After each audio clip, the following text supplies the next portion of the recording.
ba't ako'y mag-isa?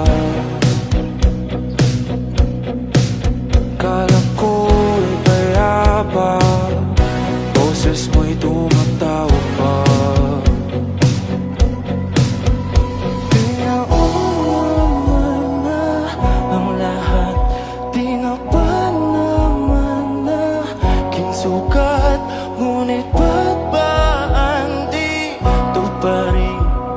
Hirap na akong intindihin. Tanging panalangin. Labanan, are you ready? Itaw, itaw, itaw mania. Itaw, itaw, itaw mania. Itaw, itaw. Assalamualaikum warahmatullahi wabarakatuh. Selamat pagi semuanya. Perkenalkan, nama saya Cika Fajar Anugrah Putri dari kelas 10 DKV 1 nomor absen 17.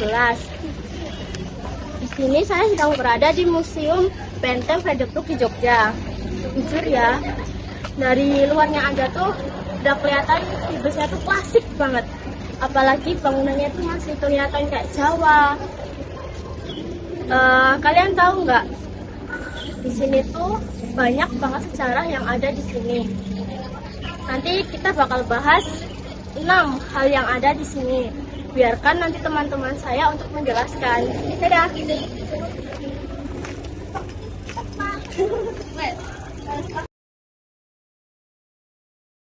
Assalamualaikum warahmatullahi wabarakatuh.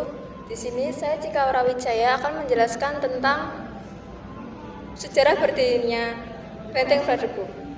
Jadi, Benteng Frederick ini awalnya dinamai Benteng Rustenburg yang artinya benteng peristirahatan.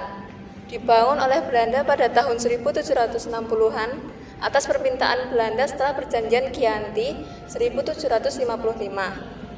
Lalu, pada tahun 1767, Sultan Hamengkubuwono I mengusulkan untuk renovasi agar benteng ini terlihat lebih modern dan nama benteng ini dirubah menjadi Benteng Frederick yang artinya benteng perdamaian.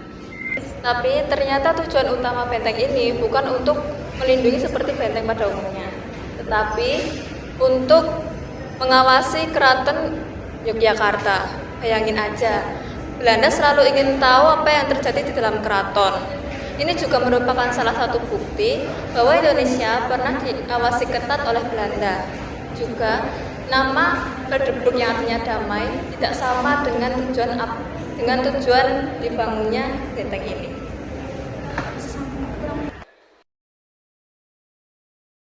Kenalkan, nama saya Elsa Dwiandayani dari kelas 10 DKV 1 absen 24. Perubahan fungsi. Nah, seiring berjalannya waktu, benteng Frederick ini juga bisa berubah-ubah. Awalnya benteng ini dipakai untuk markas Belanda militer. Tujuannya untuk mengawasi keraton dan kekuasaan di Jogja. Terus pas Jepang masuk ke Indonesia tahun 1942, benteng ini diambil alih oleh mereka. Jadi sempat ganti tuan. Setelah Indonesia merdeka, benteng ini dipakai lagi buat markas perang militer. Yang keren, tempat ini bisa diubah menjadi museum. Menurut aku ini perubahan yang sangat bagus sih. Yang dulunya menjadi tempat penjajahan, sekarang menjadi tempat museum penjajahan buat belajar. Yang dulunya nakutin sekarang ngajarin. Jadi kita bisa datang ke sini buat lihat-lihat perjuangan dan tanpa membuka-buka tabel.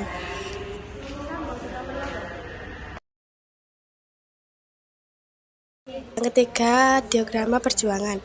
Ini hal yang paling seru sih menurut aku. Di museum ini ada banyak diagrama yang nyeritain perjuangan bangsa Indonesia, penjajahan Belanda, perlawanan rakyat di berbagai daerah, masuknya Jepang, sampai momen-momen penting sebelum kemerdekaan.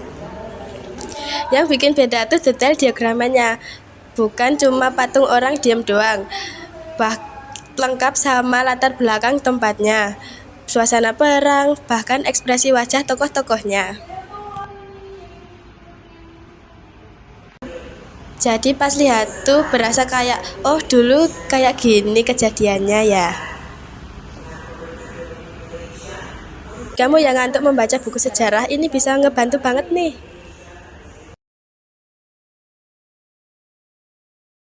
Kenalkan, nama saya Cici Veda Fadila dari kelas 10 DKV 1 absen 15.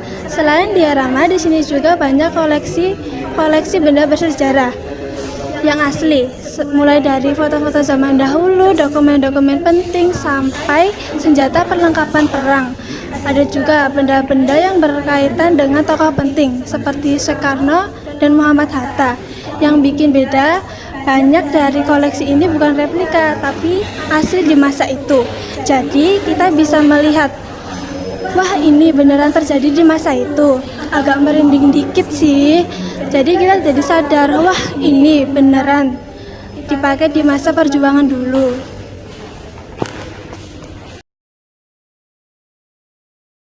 Perkenalkan, nama saya Adela Oktavia Putri, kelas 10 DKV 1 absen 1.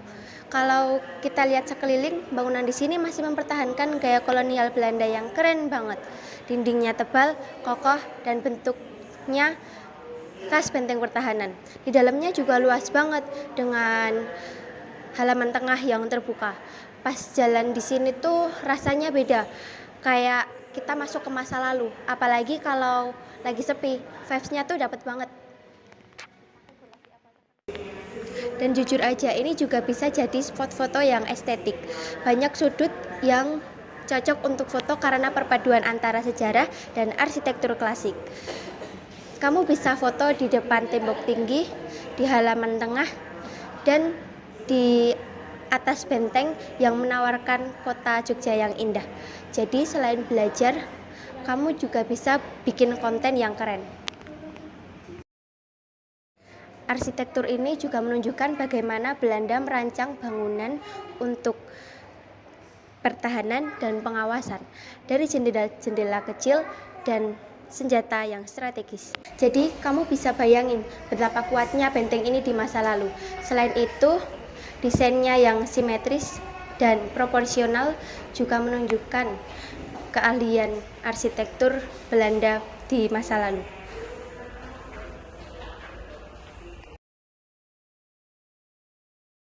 Perkenalkan, nama saya Disti Kumalia Trias Frederik dari 10 DKV 1 akan menjelaskan poin 6, yaitu fungsi edukasi. Sekarang museum ini jadi tempat edukasi yang penting terutama buat pelajar. Banyak pelajar datang ke sini hanya untuk belajar sejarah secara langsung. Dan menurut aku, cara ini lebih efektif daripada cuma membaca buku saja. Karena kita di sini bisa langsung melihat visualnya dan merasakan suasananya. Di sini juga ada fasilitas multimedia yang bikin pengalaman belajar kita lebih interaktif. Programnya juga beragam, workshop, nonton film dokumenter, dan pemeran tematik. Di sini kita juga tur bareng pemandu yang jelasin konteks diorama. Jadi setiap kita datang ke sini kita jadi mendapatkan pandangan baru. Jadi belajar sejarah udah lagi nggak terasa ngebosenin, malah jadi lebih seru dan gampang dipahami. For the book buktiin sejarah bisa seru. Kita jadi paham perjuangan dulu dan kenapa Jogja bisa punya nilai sejarah sekuat ini. Jadi menurut aku tempat ini bukan cuma untuk tempat wisata, tetapi juga tempat untuk kita mengenal sejarah Indonesia secara luas. Di sini kita bisa belajar dengan secara efektif dan dengan visual secara cepat.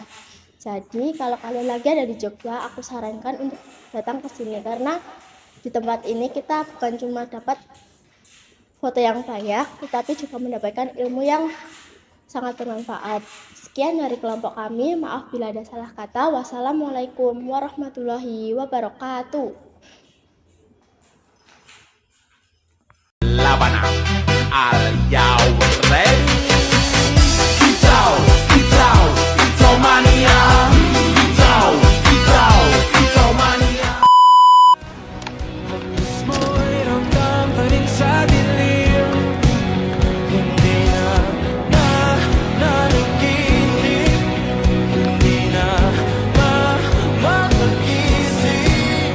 Pasindi na ng ilaw. Informasikan kepada